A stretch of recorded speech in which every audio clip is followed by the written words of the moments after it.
Oh boy, I'm gonna get absolutely flamed for this one. As we all know, modern Doctor Who finales are a big event. They're grand, epic tales with high stakes and dramatic revelations. Naturally, it makes sense Series 5 would follow in these footsteps, although it would change things up with a highly ambitious finale with parts filmed throughout the production of other episodes, all to create an immersive story pulling from the catalogue of Series 5 itself. However, despite the serial being planned from a very early stage, showrunner Stephen Moffat ultimately lost 2 months of writing time because of scheduling issues, which I think shows in the highly disappointing two parts of the Pandorica Opens and the Big Bang. Yes, despite it being an incredibly popular finale, I absolutely can't stand this story. Well, the second part at least. So why exactly do I hate this explosive, timey-wimey climax to one of the most beloved series of modern Doctor Who? Well, buckle in because I'm about to send obsessive Moffat fans into meltdown. What kind of starships?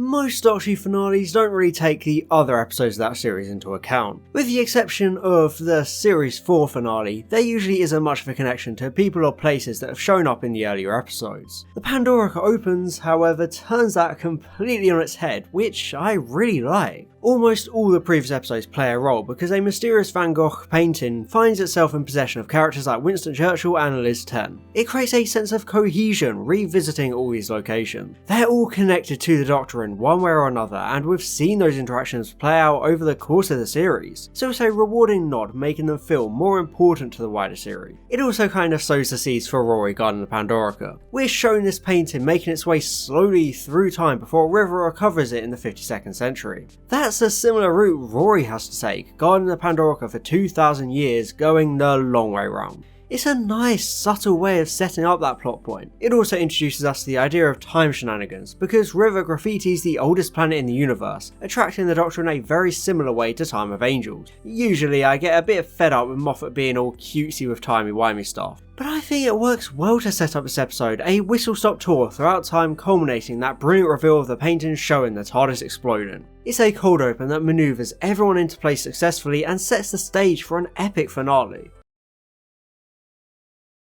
Stonehenge has always been a big mystery. These weirdly arranged stones in the middle of a field in England with no clear indication of how or when they got there. Therefore, it makes a lot of sense that Doctor Who would explore such historical mystery. I love the tense atmosphere as the trio descend into the underground chamber housing the Pandorica. It's lit only by moonlight and flaming torches, so I get a very strong The Mummy vibe with good directing and scoring. I like the big reveal as it turns out tens of thousands of ships have come for the grand opening. It's a pretty big party up there and the guest list is star-studded, although I'm not sure who invited the Dravins. Jokes aside, it's a good scene as the situation goes from bad to worse. As a viewer, we initially expect it to be yet another Dalek invasion, but then it turns out there are cyber ships, Sontaran battle fleets, and dozens of other well-known monsters like Zygons and Jadoon. It creates a sinking feeling of dread because this is too much for the Doctor to handle, creating incredibly high stakes very early on. Doctor, this once. Just this one time, please, you have to run. I do like the idea of monsters banding together against the Doctor. It's a very strong concept, especially for modern Doctor Who, where there's a more consistent universe and the Doctor is more of a godlike figure, constantly foiling all their schemes. Therefore, it's only logical that all these villains would decide to work together and fight their common enemy. However, that doesn't really get explored at all, because they're all conveniently killed off before the events of the Big Bang. I know it might have ventured into Saturday morning cartoon territory, but I wouldn't have been against the idea of the Alliance being a consistent villain of the series. They could have done something like Spectre in the James Bond series. These villains all part of a wider organisation which is constantly being hinted at. I feel like that would have made the reveal of the Alliance feel more punchy and climactic, the payoff to a series-long story arc. But instead, they're just some props and costumes being reused because they were lying around in the warehouse, so why not? Pandorica Opens is quite a slow burn story, simply setting up a lot of the story beats to come. One of these is the return of Rory Williams, who died in cold blood and was erased by the cracks in time. You know, adding insult to injury because just dying apparently isn't bad enough. In the subsequent episodes, this loss was referenced, but it's not until the Pandorica Opens that it gets properly addressed. There's quite a nice, touching scene as the Doctor gives a speech about memories. Obviously, this is another bit of cheeky foreshadowing because what he says here inspires Amy to remember the Doctor and bring him back at the end of the Big Bang, but on its own, it's quite an emotional scene. However, before the Doctor can open Amy's eyes to all the things she's forgotten, including her parents, they're menaced by the arm and the head of a Cyberman. Whilst I appreciate the cameo of my favourite metal stompy boys, it's a really unintentionally comedic scene. You get the Doctor fighting with an arm like he's in Rose, and Amy tussling with metal tentacles enough to make Rule 34 artists blush. Oh, and then she's shot by a Kaminoan saber dart. See funny little cuts on the side to give it away. And don't forget the unbearably goofy, chompy Cyberman head. You're telling me this is meant to be scary? I understand the Davis era did plenty of goofy things like this, but this moment is intended to be very scary, so it just doesn't work in my opinion. It's way too comedic, working against the intended drama and intensity of the moment. To top it all off, just as Amy is cornered by the partly reassembled Cyberman, it's somehow killed by Rory. Now, I'm no forged in fire blacksmith, but surely it's not exactly possible to penetrate a Cyberman's armour with a Roman sword, right? Is that just me? However, it is still a good reveal, and I love the comedy as the Doctor completely sandbags the return of this very much dead, very much erased from time person. Yes, I know that, Rory. I'm not exactly one to miss the obvious. If I get stuck in the kiln, I know the risks and the Hello, sir. I know the risk. What the hell are you doing in the kiln? There was a good throwaway line in Vincent and the Doctor just 2 episodes before that was kind of similar. Okay, here's the plan. Amy, Rory. Sorry, That showed just how much the Doctor had become used to Rory's travelling, so I appreciate that they continue that idea here. He's so wrapped up in the mystery that he completely misses the obvious, which is a recurring trait for the character stretching back into the early days of Classic Who. The Doctor has always had a reputation for moments like this, which adds some good consistency and flavour to the episode. Obviously, as the audience, we know it's literally impossible for Rory to be here, so it's a brilliant sequence to almost mess with us, like we've missed something. There's also that good awkward chat. have you been? Good, yeah, good.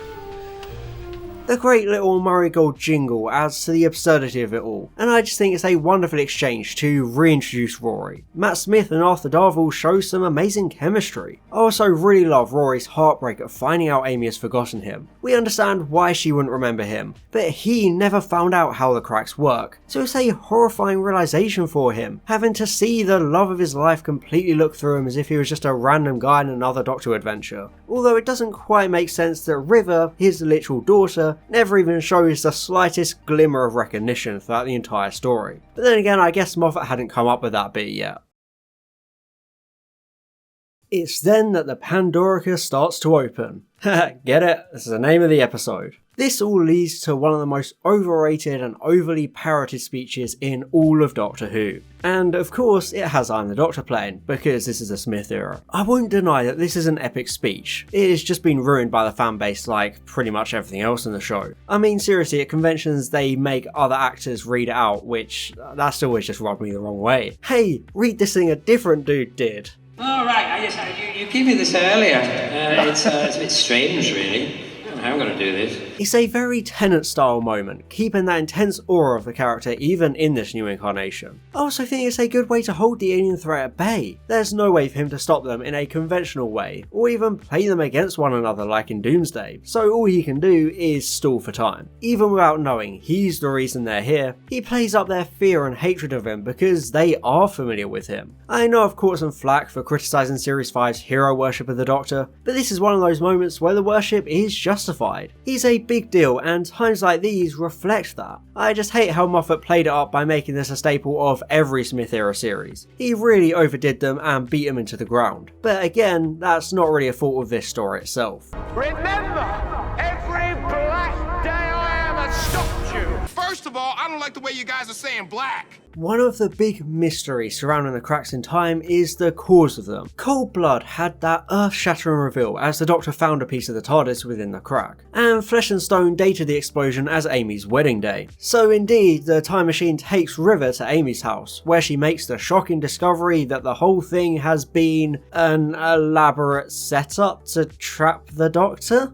A trap the Doctor could not resist. This is such a weird twist. The Doctor was always going to show up here because of River summoning him, so why did they need all this crazy Stonehenge, Pandora's box, Roman stuff? Even the Doctor calls it out.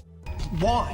Who'd do that? What for? It doesn't make sense. And don't even get me started on the fact Roy was able to come back because of a photo. The engagement ring would survive because it was already in the TARDIS. That works. But in this episode there's still a picture of Rory in a Centurion outfit explaining how he came back and why he's a Roman. But it doesn't make any sense. To be erased from time would mean all traces of him go. We saw that in Flesh and Stone and River's empty diary in The Big Bang. To be caught by the cracks mean you never existed to begin with, so why then does this photo remain? It should just be Amy, like in Back to the Future. By the rules Series 5 itself set up these cracks, Rory shouldn't be able to come back. So it's a huge breach of internal logic that could easily have been avoided. And yes, you can point to the speech the Doctor makes about memories and stuff, but that also directly conflicts with what we've already been shown. Like a lot of Smith era stuff, it's simply style over substance, representing the turning point of this story going from really promising and gripping to complete nonsense. Much like the cracks, throughout Series 5 we've heard whisperings of the mysterious Pandorica. It's only in this episode that we find out what it is, a convenient MacGuffin buried under Stonehenge designed to hold the most dangerous thing in the universe. It's a good mystery, I just hate the big reveal that it was made for the Doctor. It seems like a good idea on paper,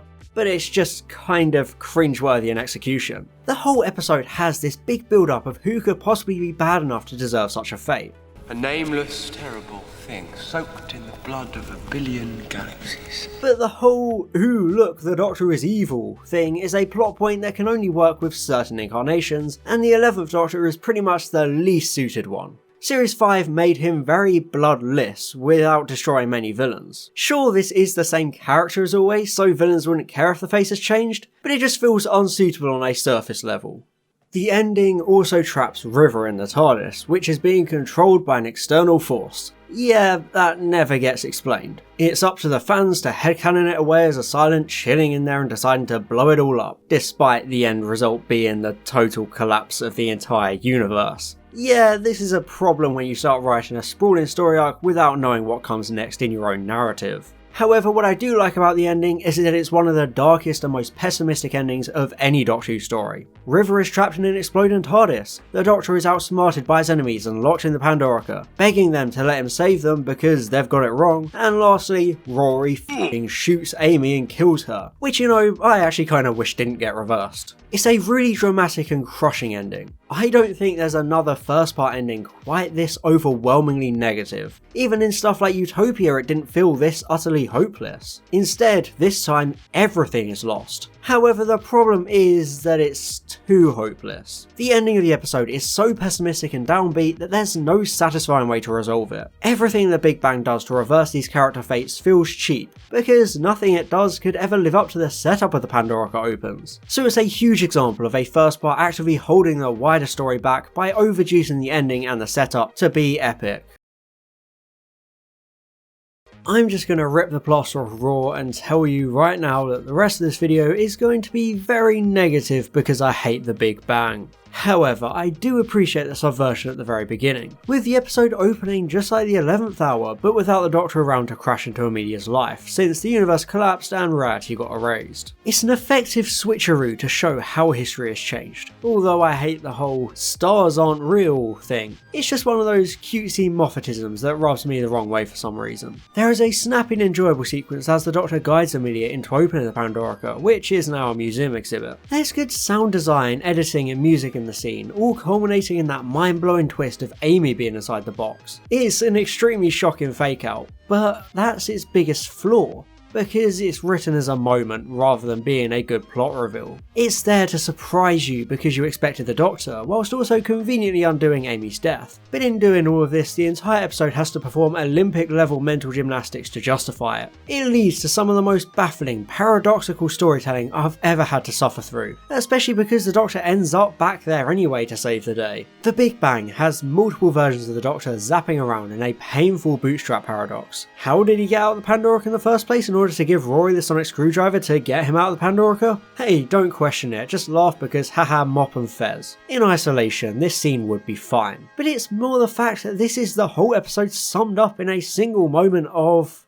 theory. One of the most glaring plot holes in The Big Bang is Rory remaining. They try to explain it with this line. So how can we be here? What's keeping us safe? Nothing. I have the storm, that's all. We're just the last light to go out. But besides his sense of identity, Rory is just another Auton. Sure, he has those memories, but he was created in the same way as all those other Romans. So by the show's logic of erasing the Alliance and the Auton Romans, he should be gone as well, eye of the storm or not. The script even acknowledges this. You're a Nestine duplicate. A lump of plastic with delusions of humanity. Like, cool, he feels independent enough to punch the Doctor and he has the heart and soul of Amy's memory print, but the Nestine never existed to create him in the first place, adding on to the mountainous pile of horrendous plot holes. History has collapsed. Whole races have been deleted from existence. Like I said, this story is all moments, it's just style over substance, throwing things at you. However, it's then that Rory has his defining heroic moment, insisting he stays with the Pandorica to make sure Amy is safe. It's a powerful scene highlighting just how dedicated he is to Amy, even if that's a little bit unwarranted because of how horrible she has been, only really caring whenever he dies. Like, Rory mate, you could do so much better. Go clap the cheeks of some warrior queen or something. And also, So for God's sake, however bored you get, stay out of... I think Big Finish took that as a challenge. I do think it's a clever idea that runs parallel to Vincent's painting at the beginning of Pandorica Opens, but it feels almost sickeningly over-romanticised, once again showing Moffat's obsession with making this era a fairy tale, going so far as to have Rory remain in a Centurion costume for almost all 2,000 years. It's solely so that it can become some story told in a museum to show Amy how much she should care about him, even though he tells her anyway. Also, I don't know how it took him nearly 2,000 years to find a new pair of clothes. I feel like this two-parter poses the question of how enjoyable can a Doctor Who story be without making any sense? There's a common saying amongst fans that pretty much goes, it's Doctor Who, it doesn't need to make sense. But this story really stretches the ability to overlook consistency issues. Sure, it's punchy with lots of memorable moments and good acting, so you enjoy the ride, but the problem is it's just all over the place and falls apart under the slightest bit of scrutiny. It's almost insultingly blasé with its nonsense, because it feels like a consumed product story. Like, don't think about it, shut up and watch. In my opinion, that's never really been what Doctor Who is. Now, I'm not saying every story needs to make you write 4,000 word essays, but it should always challenge you to think about concepts in a productive way. This episode has plenty of concepts, but none of them feel suitably rationalised, and the ones that are done so in horrible, redundant ways. You can poke holes in any Doctor Who story, but the problem with this one is that as soon as you open your mouth to point out a problem, the story has already crumbled because it's just that flimsy. I won't deny it feels slick and entertaining, but it's all for show.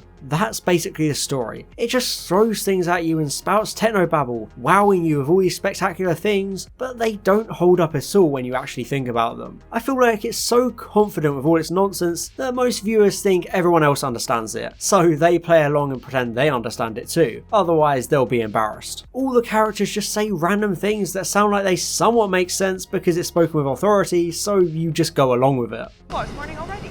How did that happen? History is shrinking. Is anybody listening to me? Mate, it doesn't matter if we listen or not, because it doesn't make any sense to begin with. And because this story needs some kind of villain, a stone Dalek somehow manages to come back to life because of the Pandorica's light. Don't question it, just accept it like everything else. Actually wait, no, it does explain it. How? Well, apparently the restoration field of the Pandorica still contains a few billion atoms of the universe as it was before the TARDIS began exploding, despite it being reopened twice in the new timeline. Then somehow these atoms in the restoration field managed to land on a Dalek and bring it back to life? And then this apparently means the entire universe can come back by being extrapolated from these few billion atoms. What the fuck is going on? You're telling me every single part of the infinite expanse of the universe can be boiled down to some atoms inside a box underneath Stonehenge in a field in f***ing Wiltshire? Don't you let them fucking get to you. Anyway, before my brain explodes, the visual of the Dalek looks cool. but it feels so shoehorned in and out of place. It's just there as a plot device to show how the Doctor can reboot the universe, and then it gets all scared of River Song begging for mercy. God, Moffat really liked to do this a lot, didn't he? No wonder people think he hates the Daleks. The Stone Dalek serves its plot function and shoots the Doctor, leading to him teleporting back 12 minutes, before the reveal in the present that he was just pranking the protagonist, with River summoning it up as Rule 1, the Doctor lies. Words cannot describe how much utter contempt and disdain I have for this recurring line. It annoys me endlessly and makes River sound like a child. You would really have me believe that the first rule of the Doctor is lying, not something more inspiring or moral? Yeah, okay, sure, lying, okay, cool. Yeah, that fits. It's made so much worse by the fanbase constantly dredging it up as a quirky explanation for everything. Is there some kind of plot hole? Rule 1, the Doctor lies. Just shut up. People ask why I hate the Smith era when I really don't, but if I did have a reason, it'd probably be the fans. I can't stand them. The whole resolution to the story is the Doctor flying the Pandorica into the heart of the exploding TARDIS to reset the universe by causing a simultaneous explosion throughout time, which no longer exists by the way, to spread the restoration field and restore the universe? What?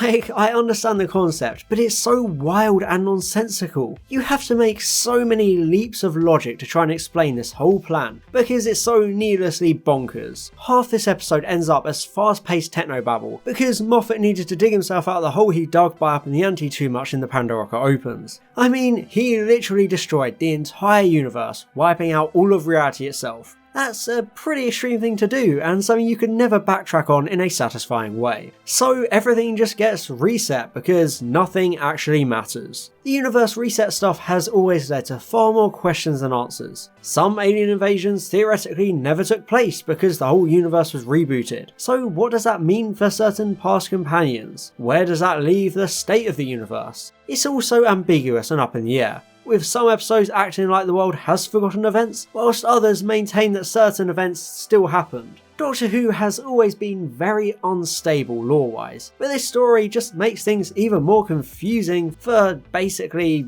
no reason except shits and giggles.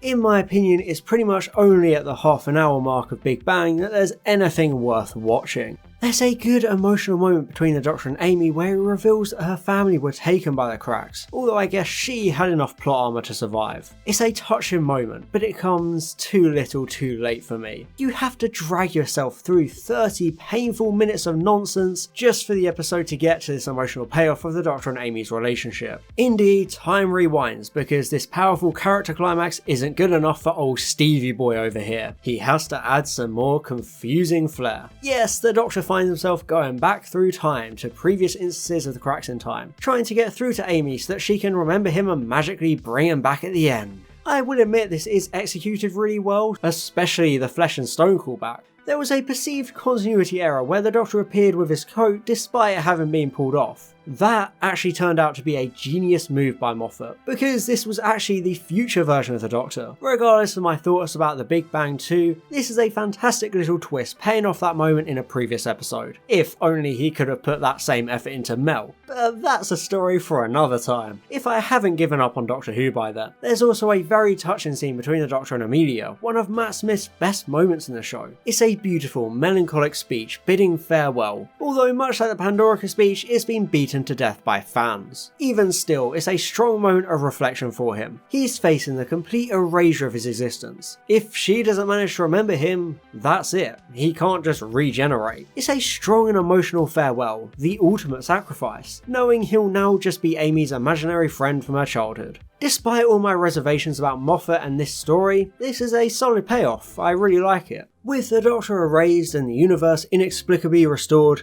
Amy wakes up on her wedding day complete with her parents who never existed before this and will stop existing again in about 8 minutes time. I've always found it funny how this episode makes such a big deal out of her parents coming back, only for them to literally never show up in a single scene after the wedding. It's so goofy. Like, it doesn't feel like there are any consequences because Moffat just gives up on this whole plot point. The preparation for the wedding and the wedding itself is very bright and exciting, although it takes a weird turn as River leaves behind an empty diary to help Amy remember the Doctor. So is this a future River from a timeline with the Doctor back? If not, how does she know to come here and leave her empty diary so that Amy could remember him? And theoretically, without the Doctor, River couldn't even exist in the first place, so that opens up its own can of worms. It is very puzzling. However, I do like that Amy spots inane things like a bow tie and braces, helping her to remember the Doctor. They're very normal things to see at a formal event, but because she had that specific association with them being the Doctor's clothing, it helps to remind you of how Doctor Who as a show can change perceptions of everyday objects. You see a police box? No, that's a TARDIS. A fez or a bow tie? Yeah, 11th Doctor, and so on. The show has a history of turning these mundane things into iconic visuals, so I like how it plays an important narrative role. What I don't like is the power of wishes bringing the Doctor back. I find it funny how people hate the resolution of Last of the Time Lords, but then turn around and gush over this scene.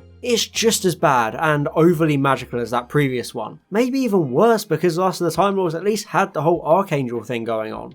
It's just a personal gripe, but I don't vibe with this resolution, especially because I simply don't care for Amy or the whole fairy tale stuff in Series 5, so it makes me roll my eyes and groan every time, especially because she still tries to bonk him even after all of this, showing she's learned nothing at all. You absolutely, definitely may kiss the bride. Throughout Doctor Who, companions have often left when they get married. One of the biggest examples of this is the end of The Green Death, where Jo Grant gets married and the Doctor slips away during the reception because he doesn't like goodbyes. The ending of The Big Bang pays homage to that, with the Doctor leaving Amy and Rory to enjoy their married life without him, because that's what the Doctor does. That's who this incarnation is. He doesn't like endings. However, after River shows up to enigmatically continue her pointless mystery box existence because Moffat is obsessed with her, Amy and Rory catch up to the Doctor and stop him running away from them. I'm in two minds about this. I would have liked the continuation of him leaving at weddings, especially since Amy and Rory's shared story wrapped up quite nicely during this episode, but it's also always good to see companions seeing through the Doctor's deceit in these moments, like with Donna at the end of A Runaway Bride, so it's a mixed bag. Also, because there's still way too much going on when it comes to the Smith era series arcs, we get the promise of the Doctor trying to find out who blew up the TARDIS and why, sowing the seeds for a longer narrative arc. Yeah, don't get too hopeful about that. The grand conclusion of this comes in one throwaway line in a Christmas special 3 years later. Fun times. A lot of Doctor Who stories can be summed up as a game of two halves, with one good part and one bad part. However, I don't think there's a story that collapses quite as spectacularly as the Pandorica Opens and the Big Bang. The first episode is great, but the second episode is absolutely atrocious. There's some fantastic and fun moments, but the overall two-parter feels like style over substance. So much of it makes no sense. From the alliance to plot holes with Rory, it's one of the flimsiest narratives in the entire show. It relies on your love of the characters and the individual brilliance of set pieces to make you enjoy it, rather than delivering on a plot you can both enjoy and easily follow. There's so much missed potential, and the resolution of the universe exploding feels way too over-explained for something that ultimately doesn't make a huge amount of sense. As a whole, I think this two-parter averages out to a C rank. It feels grand and epic, but it's way too ambitious for its own good, running into a lot of the problems Davis-era finales did, especially with the reset button after Moffat wrote himself into a corner by upping the ante too much. Matt Smith and Arthur Darvill's performances are definitely highlights, but I just find the story overrated and disappointing. The Big Bang has horrific pacing, taking 30 minutes to actually get to the point, pretty much obliterating any enjoyment I had of the overall story. And yes, according to Moffat, the title is a sex joke. Because of course it is. I know this video will rile up all the Moffat supporters because according to some of my viewers, he can do no wrong and he has never made a mistake in his career. So by all means, feel free to scream at me for not having a high enough IQ to understand this genius finale, because I know that's what you people will do. And I'd like to give an extra special thank you to my Diamond level patron, Fallon Cortez, and all my Gold level patrons, Alex Marston, Basil Disco PhD, Calvin, Daniel Shillito, Francois aka Line Vortex, George, Sion Wagner, and Stefan Never Miller. Thank you so much for your support.